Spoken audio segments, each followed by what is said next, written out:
Welcome to the Multi-Digit Addition and Subtraction Unit presentation by Amy Loftus and Alyssa Zaravel. Let's start off talking about the learners. This is a pretty typical first grade classroom with a mix of genders and socioeconomic status as well as race. There is a big difference in the student background, but overall they are pretty engaged learners. Some of the things that the kids are going to know before we get started on this unit are where the classroom manipulatives are and the routines about putting them away, as well as a foundation of number sense and understanding groups of tens and ones make up most of the numbers. They should also have a basic understanding that addition means to add more and subtraction means to take away. They're also going to have to know whether or not a number story is addition or subtraction just by listening to the story.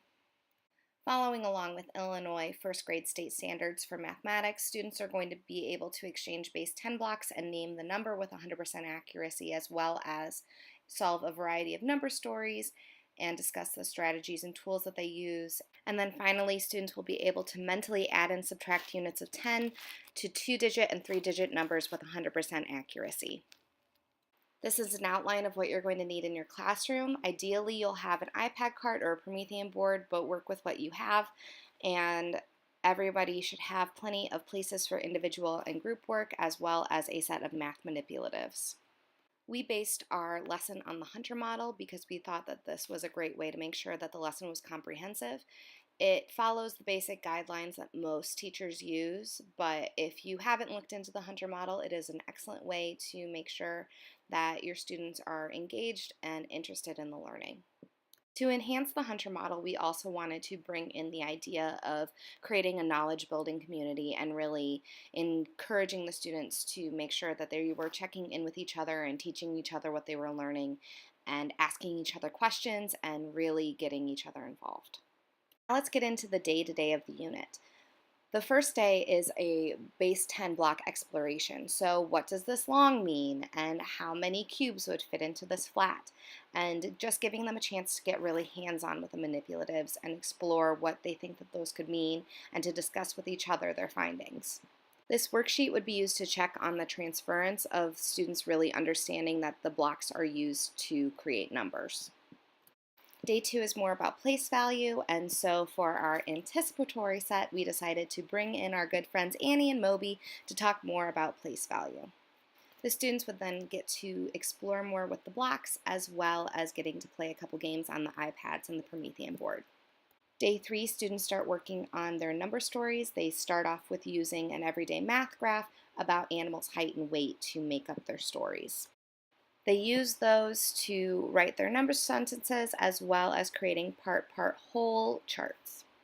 The teacher should of course be going around and checking for understanding, see if there needs to be any reteaching, or checking to see if any of the students are advancing further than others. Day 4 is a continuation of number stories. It's a great opportunity for teachers to check in with struggling students as well as teaching subtraction to students who are ready for it. As a small assessment check-in, we provided a handout that goes over some number stories using a number line as well as giving them space to show with a drawing and to write a number sentence so that you can really check in to see if students are understanding. Day 5 focuses on mental math and adding and subtracting units of 10, so going over with students about place value and understanding that it's still just one more or one less in our regular counting. We found 2 videos that we thought would be helpful, this one from Jack Hartman as well as one from Brain Pop Jr., again with Annie and Moby talking about adding and subtracting tens. To continue along with the idea of keeping students really engaged, we found this game on abcya.com. The read and make and the listen and make versions are really great for this lesson. Let's look at some of the gameplay.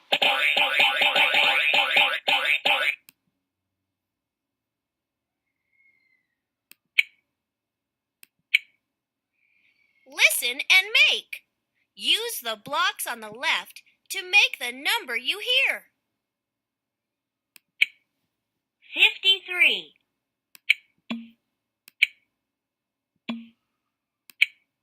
The thing that I love about this game is that it keeps a number line down at the bottom so that you can pay attention to exactly what number you're making, as well as a count over on the side.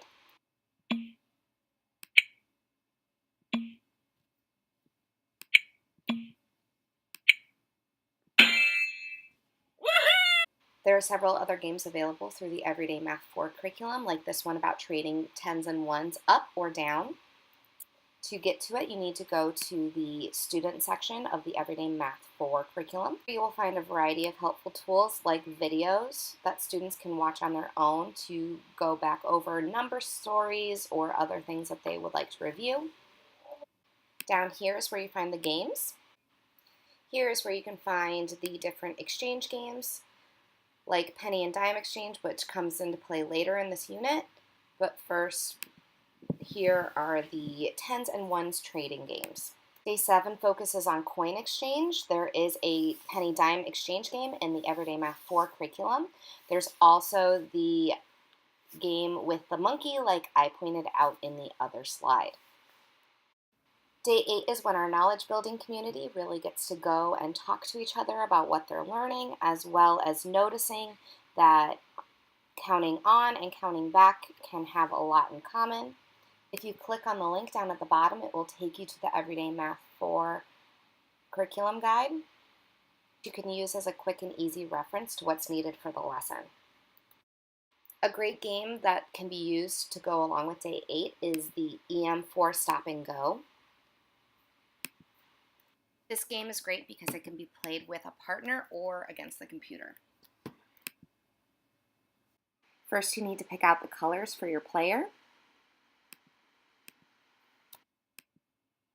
It's stop and go time. Let's play. The computer is the Go player. The computer will start the game by clicking the Go button, then adding numbers to get a new total.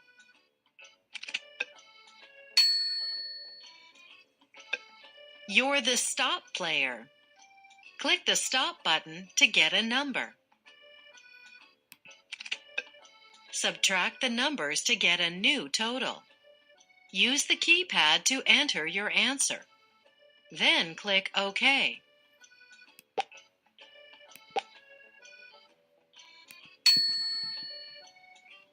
You got it.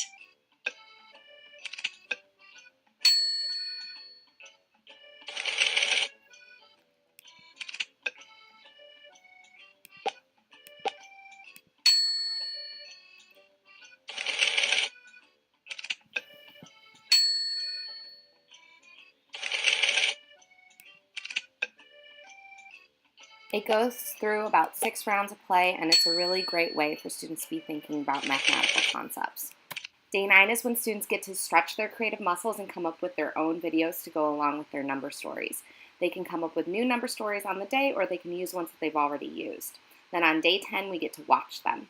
The students get to review and comment on their different ideas and just generally enjoy what their classmates created. For an assessment for the whole unit, the students get to do a Kahoot. For those of you who have not done a Kahoot before, a teacher comes up with a survey and students get to answer the questions. This is it looking at the teacher version, but in a second you're going to get to see it from the student's version as well. So what's important to know is that you're going to need to present this on your Promethean board because the students do not have their answers available on their own screen. So when students are typing in, it's going to be at kahoot.it, and then you need to enter the PIN that comes with the survey.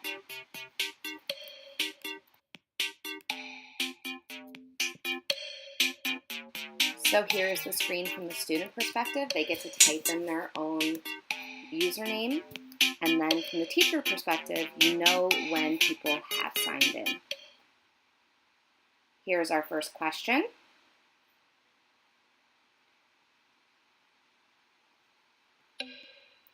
And then the question is presented on the board with different shapes and colors as the answers. Here's the student screen.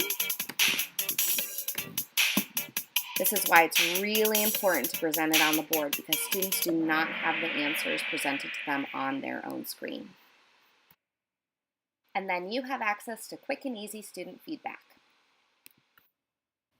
We used a variety of different technologies when creating this unit, mainly the videos that are attached to this presentation, as well as what you see on the board. In addition to the worksheets as well as the presentations that the students create, there is a chance for a one-on-one summative evaluation, which is connected here. To close out our presentation, let's check in with a student to see what they're excited to create. So I had 6 mobiles. Then I got some more. Then now I have 11. How many mobiles did I have? Did you get? Yes. You had 6 marbles and you got some more. Now you have 11. So did you get 5 more marbles? Yes. Yeah, that was it? Cool. If you or your students need any of the additional resources that we talked about in this presentation, you can find them online in our student resources document. Thank you so much, and feel free to ask any questions.